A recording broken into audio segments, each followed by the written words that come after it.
Assalamualaikum, anda sedang menonton Sekilas Fakta 26 Januari 2023 bersama saya Kemilia Nur Azlan.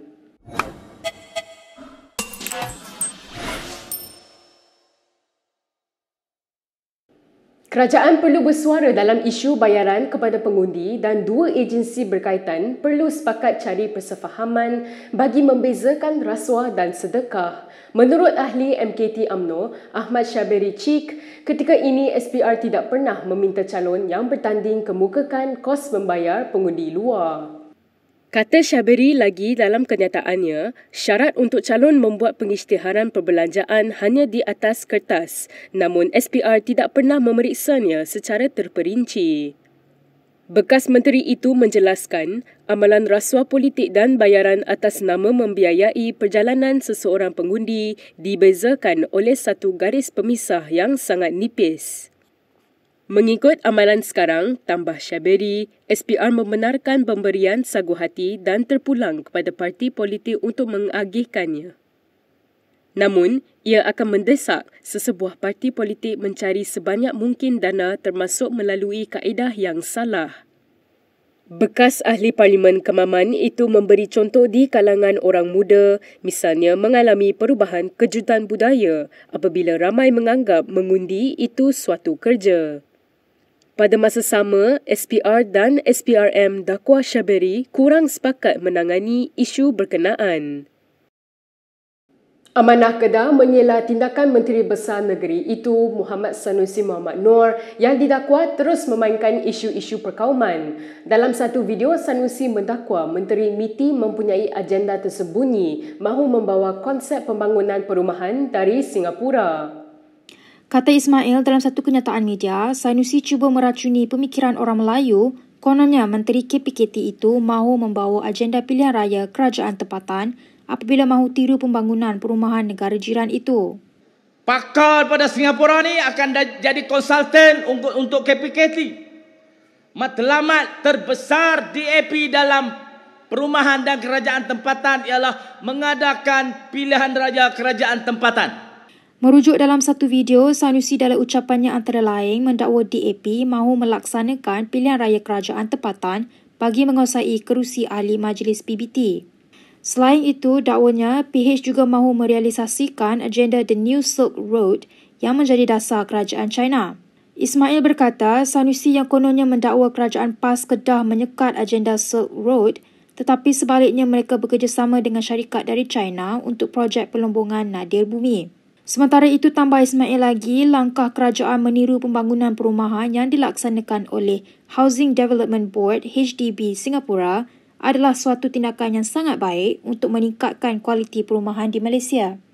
Adun pengkalan kundur itu juga menyelar Sanusi mempunyai pemikiran cetek dan berniat jahat kerana sengaja mahu mengapi-apikan semangat perkauman yang negatif untuk menjaga kepentingan politik PAS. Sementara itu, Menteri KPKT Ngah Korming menegaskan pilihan raya kerajaan tempatan semula bukan keutamaan rakyat pada masa ini. Menurut Ngah, kementeriannya mengutamakan isu rakyat walaupun menyedari bahawa pilihan raya PBT adalah sebahagian daripada proses demokrasi. Ngah dalam wawancara dengan media Cina menambah, fokus dia adalah berdasarkan apa yang rakyat mahu dan bukannya keinginan peribadi. Jelasnya lagi, sebaik sahaja masalah asas rakyat diselesaikan, PH boleh memperoleh kemenangan mudah apabila tiba masa yang sesuai dan pilihan raya PBT boleh diadakan. Pilihan raya PBT di Malaysia ditangguhkan susulan pengisytiharan darurat semasa konfrontasi Indonesia-Malaysia pada 1964 atas alasan kebimbangan terhadap ketegangan kaum di negara ini.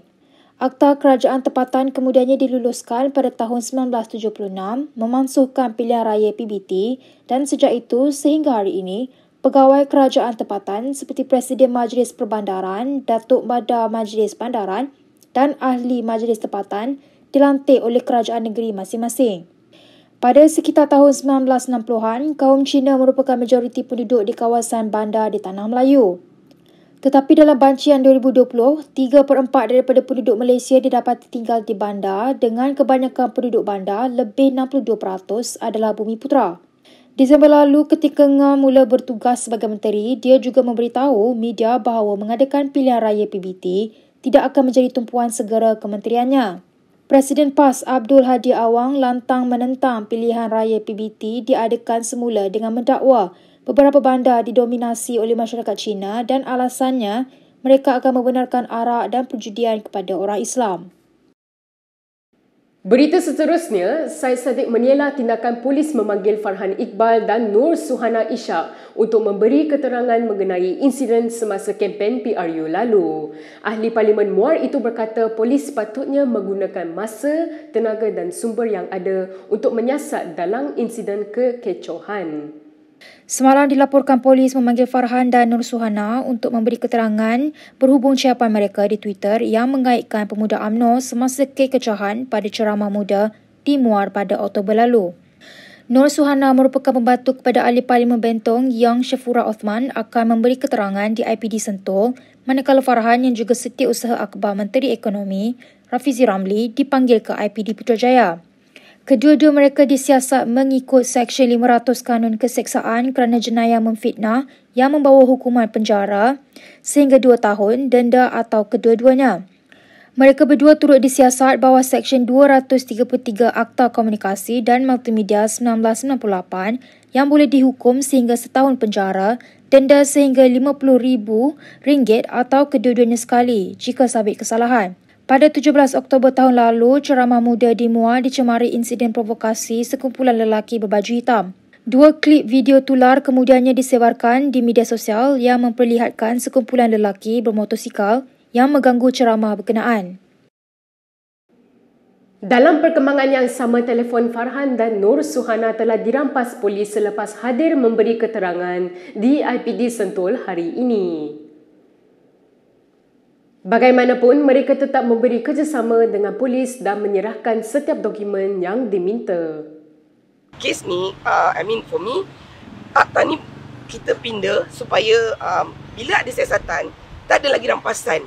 Sebab polis macam tadi, file saya tu, semua benda pasal saya dia dah ada. Semua dah cukup. Kenapa dia nak kena rampas? Maknanya SKMM dia dah buat analisa. Dia dah tahu apa yang ni. Jadi kenapa dia nak kena rampas? So basic stuff, masuk, bagi statement, answered, I complied with all his questions and all that. So I think he's just doing his job. I have to comply anyway. I have to submit my phone, so he basically sees my phone.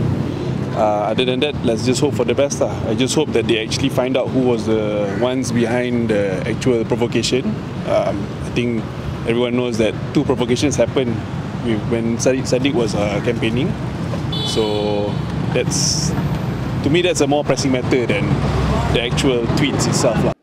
PN mengalu-alukan bekas Menteri Kesihatan Khairy Jamaluddin menyertai gabungan itu jika dipecat oleh partinya.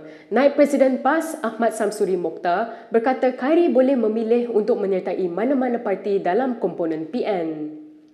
Samsuri menegaskan seluruh kepimpinan PN menganggap penyertaan Khairy dalam gabungan itu diibaratkan sebagai keca tapak tangan nyiru ditadahkan. Kita terbuka untuk bersama dengan agenda yang besar ini, pemimpin, orang pertengahan, hatta kepada rakyat awam sendiri yang ingin bersama dengan Perikatan Nasional. So kita sangat terbuka. Apa dia panggil tu? Kecil tapak tangan?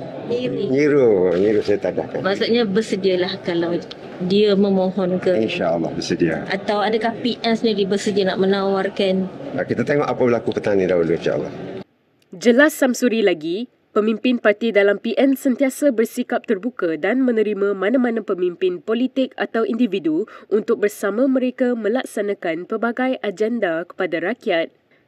Khairy merupakan antara tokoh yang dilihat sebagai berpotensi menjadi pemimpin pelapis dalam UMNO. Berbanding kerusi selamat, rembau yang disandangnya selama ini, Khairy membuat percaturan yang berisiko tinggi apabila datang ke Sungai Buloh. Walaupun berjaya mendapat undi yang banyak di Sungai Buloh, ia belum cukup untuk memenangkan bekas Menteri Kesihatan tersebut. Khairy juga dikenali sebagai ahli politik yang lantang dengan kejadian terbaru dia menyuarakan rasa tidak senang terhadap usul dikemukakan perwakilan dalam persidangan tahunan UMNO baru-baru ini. Pemimpin tertinggi UMNO akan bermesyuarat di Kuala Lumpur esok dan mungkin akan membincangkan isu Khairy yang dianggap melanggar disiplin parti. Berikut beberapa lagi ringkasan berita untuk hari ini.